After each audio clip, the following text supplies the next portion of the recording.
Bem, nessa aula eu vou discutir algumas questões de concursos em radiologia já realizados. Então a primeira questão é essa, tá? Então veja, um derrame pleural na região pulmonar esquerda ocasionado por trauma pode levar ao acúmulo de substância sanguinolenta, denominado hemotórax, e pode ser observado no exame radiográfico em que o paciente é posicionado em decúbito lateral. Para aquisição da melhor imagem radiográfica nesse exame específico, o tecnólogo em radiologia deve posicionar o paciente em... Então veja, uma questão que trata aí de posicionamento radiológico do tórax, decúbito lateral, para avaliação de derrame pleural e ou hemotórax. Então tem as alternativas, mas antes de ver as alternativas, vou recordar um pouquinho sobre o decúbito lateral para tórax, tá? Então, aí no desenho tem, na foto mostra bem um paciente posicionado em decúbito lateral, tá? O chassi, nesse caso, ou receptor de imagem colocado aqui na estativa, tá? Ou seja, vai ser, de certa forma, um AP de tórax, mas como o paciente está em decúbito lateral, tá? Não está em ortostático, não está sentado, então é denominado decúbito lateral. Veja, como o lado esquerdo está para baixo, é denominado então decúbito lateral esquerdo, nesse caso aqui. Se o lado direito estivesse para baixo, seria decúbito lateral direito, tá? Algumas regras, tá? Bem básicas aqui, que é importante saber, que costuma cair bastante em concurso público. Então veja, quando o objetivo é avaliar líquido, tá? No caso aí, hemotórax, que vai ser sangue, né, livre na cavidade pleural, tá? Ou no pulmão, ou derrame pleural, a área de interesse, tá? O pulmão de interesse tem que ser para baixo, tá? Ou seja, como nesse caso aqui, dessa imagem da radiografia, veja, o líquido, tá? Que o derrame pleural está para baixo. Ou seja, o objetivo foi avaliar pulmão esquerdo, então pulmão esquerdo para baixo, ou seja, decúbito lateral esquerdo, tá? Se o objetivo fosse avaliar ar, no caso pneumotórax, né, também comum às vezes em traumas, fratura de costelas, entre outros fatores, é o inverso, a área de interesse para cima, tá? Então, é muito importante saber dessa regra, que não só em concurso público isso vai ser útil, tá? No dia a dia também, que às vezes acontece do médico pedir um decúbito lateral, mas não especificar o que ele quer, se é lateral direito ou esquerdo, tá? Outra consideração importante que muitas vezes passa despercebido, principalmente na prática, é saber que não muitas vezes é importante, tá, manter o paciente nessa posição primeiro, durante alguns minutos antes da exposição, tá? Em casos discretos de pequeno pneumotórax, pequeno hemotórax, tá? Ou seja, pequenos casos, pequenas lesões, pode passar despercebido, porque vejam, é necessário um certo tempo para que o líquido aqui, como o hemotórax ou derrame pleural, se acomode, tá? Então a própria literatura recomenda que o paciente seja mantido nessa posição cerca de 5, 7 minutos antes da exposição, tá? Então veja, na prática, o ideal primeiro posiciona o paciente, tá? Deixa ele nessa posição, depois vai preparar o chassi, vai preparar tubo de raio-x, colocar fatores técnicos. Então, dessa forma você já ganha alguns minutos aí, tá? Bom, mas voltando à questão. Então veja só, eles querem avaliar região esquerda, ou seja, pulmão esquerdo. E veja, se trata de líquido, né? Hemotórax, ou mesmo derrame pleural, seria a mesma coisa. Então, tem que ser decúbito lateral esquerdo, tá? E tem essa alternativa aqui, né? Decúbito lateral esquerdo, tá? Em incidência anteroposterior. Está certo, mas não é usual, mas é complementar com esse nome, mas está correto, tá? Então veja, outras opções, né, como estão incorretas. O decúbito lateral direito seria para avaliar pneumotórax, tá? No pulmão esquerdo. Tá? Então, a alternativa A também está incorreta. Paciente em ortostático, né, ou ortostase, mesma coisa, está errado também, não serve, então essa aqui também está errada, tá? Decúbito lateral esquerdo com rotação anterior do tórax. Veja, se é decúbito lateral, não pode ter rotação do tórax, correto?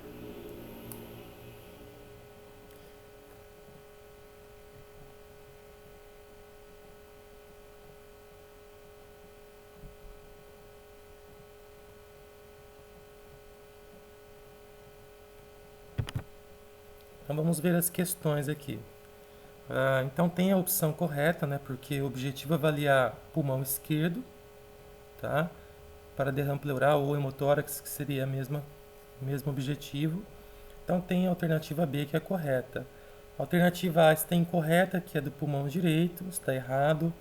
A alternativa C também está incorreta, porque paciente em ortostase não, aqui já diz que querem decúbito lateral. Né? Decúbito lateral não é feito com paciente em ortostático. E as outras duas de baixo, vejam, decúbito lateral também, mas com rotação, veja, decúbito lateral não tem rotação, tá? A rotação é zero. Então as duas últimas alternativas estão aí completamente erradas. Uma outra questão agora é sobre mamografia. Então veja, embora o exame de mamografia compreenda 4 incidências básicas, a realização de incidências complementares pode ser necessária. Nesse sentido, diversas manobras são reconhecidamente eficazes para demonstrar a região que precisa de atenção especial. No caso de mulheres com implante de silicone, a manobra de Ekeland é muito utilizada porque propicia o deslocamento do implante. Tá? Então, só recapitulando aí o que é essa manobra, tá? Então, imagine a mulher aqui com um implante mamário. O implante mamário, o ideal é que ele seja deslocado para trás, tá? O máximo possível. Então, existe essa manobra, onde o profissional ou a profissional vai palpar aqui o tecido mamário, tá? Vai tentar fazer essa manobra de tal forma que o implante vá para trás, tá? O máximo possível. Tá? Então, essa é a manobra de Ekeland. Então, comentando a questão agora, né? Então, vejam, a alternativa A fala do uso do foco fino, né? Completamente errado, tá? Veja, em um concurso público, o tempo é muito importante, tá? Porque tem tempo para fazer a prova e quanto mais tempo passa, mais cansado fica o candidato. Falo de cansaço mental. E quanto mais cansado está o candidato, mais difícil é o raciocínio, tá? Mais difícil é conseguir pensar. Então, quanto mais cansado fica, a chance de cometer erros, às vezes simples, de assuntos simples, aumenta. Então, nesse tipo de alternativa aqui, veja, já fala do uso do foco fino. Não, é uma manobra. Se é uma manobra, não tem nada a ver com foco fino, foco grosso. Então, assim, o que eu particularmente sugiro, o que eu faço, se eu já li aqui o início da resposta, que não tem nada a ver com o que eu quero, com o que o exercício quer e o que eu estou buscando, eu nem leio o restante, tá? Então, assim, nem perco tempo lendo o restante, porque se eu tenho certeza que isso aqui está errado,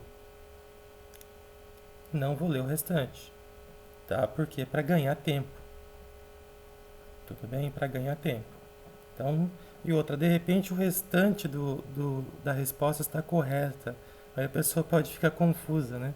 Então, poxa, mas o restante está certo, o começo está errado. Não sei, de repente eu acho que está errado, mas está certo o começo, então essa é a alternativa. Então, viu que o início da resposta não é aquilo que você está buscando, tá? De algo que você sabe, nem leio. Eu particularmente nem leio o restante para ganhar tempo, tá? Veja, não é uma questão de querer ir embora mais cedo.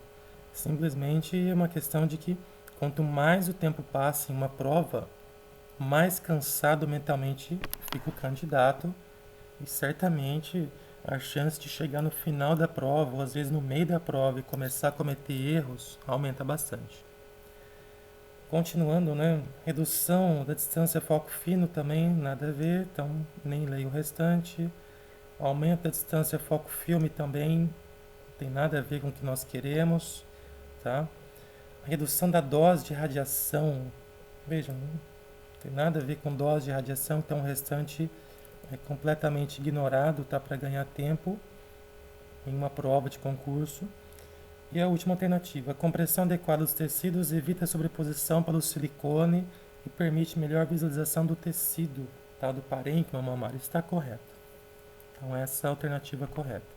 A manobra de Ekeland, mesmo quem não faz mamografia, tá? Eu mesmo não faço mamografia, é importante para quem vai prestar concurso saber o que é, porque cai com bastante frequência em concursos públicos. Tá? É bastante cobrada essa manobra. Então, outra questão, agora uma questão envolvendo o código de ética, tá?